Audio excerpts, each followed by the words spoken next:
I was already on my knees, clutching my chest, the familiar tightening pulling every bit of breath from me. The wheeze in my lungs was so loud it echoed in my ears, like a balloon collapsing from the inside. I reached for the counter where my inhaler usually sat, my vision swimming. My mom's eyes caught mine from across the kitchen. She didn't rush forward. She didn't even flinch. Instead, she picked up the inhaler with 2 fingers, like it was something dirty, and walked to the trash can. With a flick of her wrist, I heard it clatter against the garbage. "Air shouldn't be wasted on you," she said flatly, her voice cutting deeper than the lack of oxygen in my lungs. "Please subscribe to our channel and tell us in comments from where are you watching this video." My dad leaned against the doorway, a smirk pulling at his mouth. "She's right. Struggling like a fish out of water. Pathetic. Maybe this teaches you some gratitude." I tried to crawl toward the trash, my hands trembling, nails scraping against the linoleum. Every inhale felt like knives tearing my chest apart. My vision blurred, but I saw my sister standing behind them, arms crossed, smirking like it was entertainment. "Look at her," she giggled, "always stealing attention with her gasping. Drama queen." I managed to whisper, barely audible, "Please." But my mother stepped in front of me, her heel pressing into my fingers as I reached toward the trash can. She leaned down so close I could smell her perfume mixed with cruelty. "Your sister's school recital is tonight. You'll live or you won't. Either way, we don't need your little scenes." I collapsed back, every second stretching into eternity. My dad barked a laugh so sharp it made my body jolt. "She looks like she's cleaning the floor with her tears." When the attack finally subsided, because I had nothing left to give, I lay there on the cold tiles, drenched in sweat, my chest heaving like it had run a marathon without legs to carry it. I was alive, but only because my body refused to give them the satisfaction of watching me die. Later that night, I found the inhaler still buried under coffee grounds and eggshells. My fingers trembled as I wiped it clean, but I knew right then that this house wasn't home. It was a coffin waiting to close. They didn't even ask if I was okay. Instead, my mom walked past me with her coat slung across her shoulders, smiling at my sister. "Come on, honey. Real daughters don't need to beg for air. We've got a recital to enjoy." And my dad's final words before the door slammed behind them, "Don't wait up. Trash doesn't need company." I sat there, my back against the fridge, clutching the half-clean inhaler. My lungs still burned, but not as much as the truth. To them, I was nothing. Not a daughter. Not family, just a burden taking up oxygen. And that night, something hardened inside me. I realized they thought my weakness was permanent. But they didn't see the part of me they had built without knowing. The part that had survived everything. And that part? That part was about to learn how to fight back. The next morning, my chest still ached from the attack. My ribs felt like they'd been punched from the inside, but breakfast was already on the table. Not for me, of course. My sister sat at the head, flipping her hair while my mom laid out pancakes in front of her like she was royalty. My dad unfolded the newspaper, his coffee steaming beside him. The smell was so strong it made me dizzy. I reached for a piece of toast. My mom slapped my hand so hard the bread fell back on the plate. "That's not for you. You'll eat after your sister. If there's anything left." My sister smirked, taking a bite so slow it felt like she was showing off. "Maybe you should go outside and breathe some fresh air instead." "Oh, wait." She let her words trail off and they all burst into laughter. I didn't laugh. I just sat there, fists curled under the table. My dad glanced at me over his paper. "You should thank your sister for letting you stay here at all. If it were up to me, I'd have tossed you out years ago. Animals don't deserve a roof." "Say it," my mom snapped. "Say thank you to your sister." The words stuck in my throat. My chest was still tight. The memory of them kicking my inhaler into the trash was too raw. I shook my head. That was all it took. My father shoved his chair back so hard it screeched. He grabbed me by the arm and yanked me up from the table. His grip was so tight it left fingerprints on my skin. "Ungrateful rat," he hissed, dragging me toward the back door. Outside, the cold morning air cut into my lungs. He shoved me onto the damp grass. My mother stood in the doorway, broom in hand like a scepter. Clean the yard while your sister eats. Maybe then you'll learn your place. I looked at the grass, at the dew soaking into my clothes, and I knew this wasn't about chores. This was humiliation. My sister appeared at the window with a plate in her hands, waving her fork at me. Look, Dad, she looks like a stray dog out there. Maybe she should lick the grass for breakfast. The laughter again. Always the laughter. That day, something shifted. I realized they fed off my gasps, my weakness. They wanted me to choke, to cry, to beg.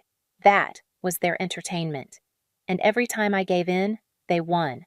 So I stopped giving in. I ate in silence. I worked in silence. When they called me names, I swallowed it whole. I learned how to breathe slower, even when my chest was burning, because I knew one day I'd have to outlast them. Then came the breaking point. One evening, another attack hit. My chest locked up and I collapsed near the couch. My sister barely looked up from her phone. My mom actually stepped over me to reach the remote. My dad laughed, sipping his beer. There she goes again. Maybe this time she'll save us. The trouble. I dragged myself toward the door. My fingers clawed at the floor. Every breath was a war. I looked up and caught my reflection in the glass of the door, pale, shaking, broken, and I thought, if I die here, it will be their victory. That night, I decided I wasn't going to die their way. The next morning, I walked into the kitchen while they ate breakfast. I didn't ask for food. I didn't ask for anything. I just stood there with my inhaler in my hand, clean, ready, working. My mom sneered. Still alive? Shame. I thought you'd finally done something useful. My dad folded his paper, smirking. Don't get too comfortable. You'll never be more than a gasping mouth wasting space. I said nothing. I only smiled because for the first time they didn't realize I was already making a plan, not to humiliate them in front of anyone else, not to ruin their reputation. No, this was going to be quieter, sharper, a revenge they wouldn't see coming until it was already choking them the way they had choked me. I waited. That was the hardest part. Staying silent while they spat their poison day after day. They thought silence meant defeat, but silence was where I sharpened myself. The plan began simple. I knew their routines better than they knew themselves. My mother's endless vanity, her nights soaking in perfume and hairspray like she was preparing for a beauty pageant that no longer existed. My father's cigarettes and beers, his mocking coughs as he bragged about how real lungs could handle it. And my sister, parading around as if the world bent for her, never lifting a finger, only laughing when I struggled to breathe. They had all forgotten something. I understood weakness better than they did. I lived it, and weakness makes you notice every detail.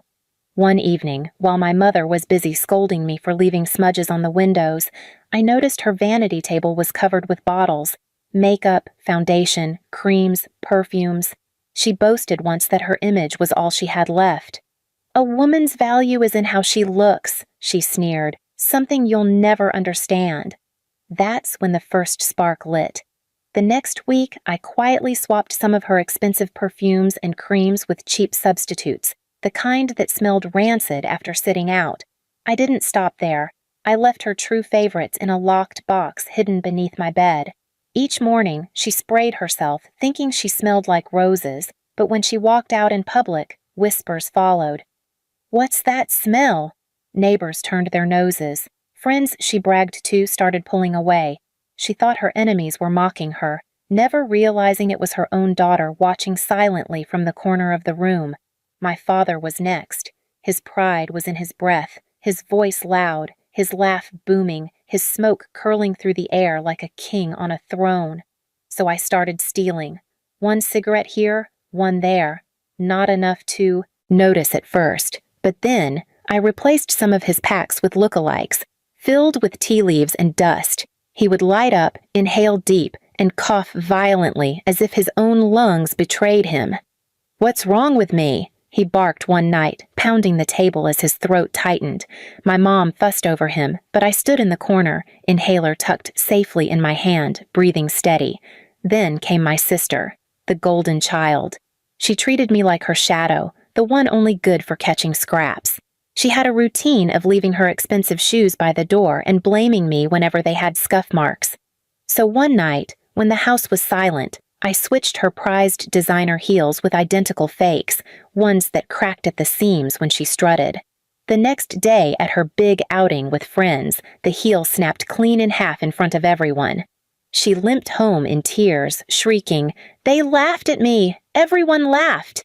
I just sat on the couch, pretending not to hear, my chest rising and falling slowly, steady, controlled.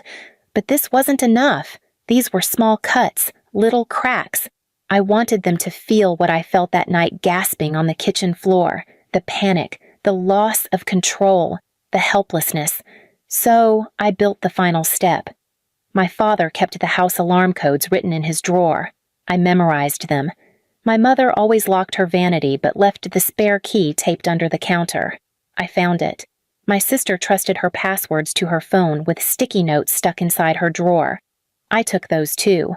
Then, one night when they were all out at my sister's latest celebration dinner, I moved everything. My mother's real perfumes and creams, my father's actual cigarette stash, my sister's prized clothes and jewelry. All of it. I packed them in boxes and drove them far outside the city. Not sold, not stolen, just gone, hidden in a storage unit under a name they'd never trace. When they came home, the house looked the same. But slowly, they realized nothing was where it belonged. My mother's skin broke out from the cheap creams. Her friends refused to visit.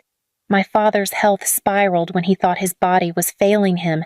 My sister's reputation collapsed when her outfits betrayed her in public. And every time they panicked, every time they screamed, I sat there breathing steady. The breaking point came weeks later. My father stormed into my room, coughing, his face red. "What did you do?" he demanded, grabbing my wrist. My mom stood behind him, her hair frizzed, her face blotchy.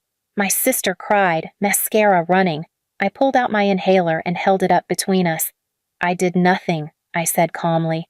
"But now you know what it feels like, to gasp, to choke, to be laughed at while you fall apart."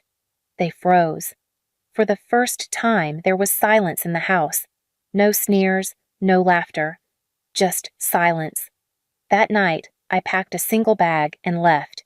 I didn't slam the door. I didn't yell. I just walked away with steady steps and steady breaths. Behind me, the house felt smaller, darker. They had nothing left, not their pride, not their comfort, not their illusions. And me? I finally had air. Real air. Not wasted, not stolen. Mine. Please subscribe to our channel and tell us in comments from where are you watching this video.